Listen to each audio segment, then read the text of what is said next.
life, whether you're liberal or conservative, I do believe that people are fundamentally good, and given enough time, the arc of social justice will bend towards more fairness, more equality, and greater inclusion for everybody in society.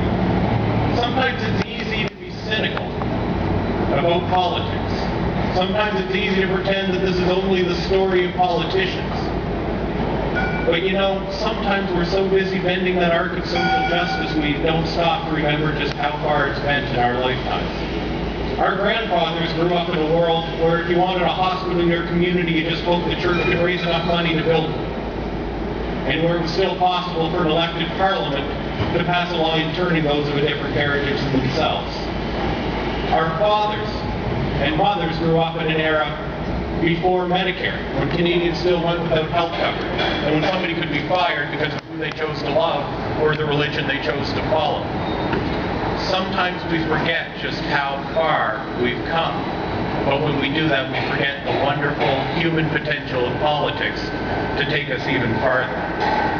You know, I was touring a small village in Senegal one time, and I thought of all those who talk about everything that's broken in government.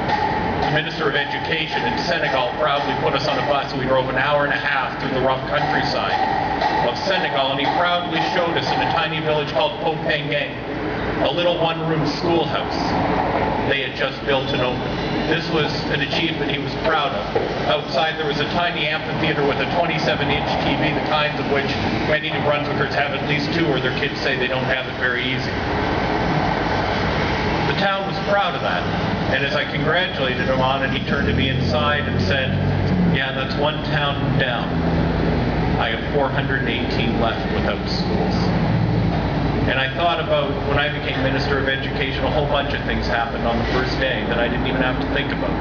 Thanks to the work of public servants and those who built government before. On the first day of September, schools open, teachers with a good education show up to teach, kids, buses run in an organized fashion.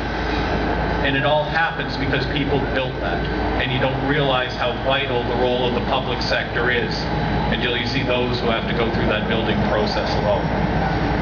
Ultimately, our politicians are us. Sometimes we like to blame our problems on politicians.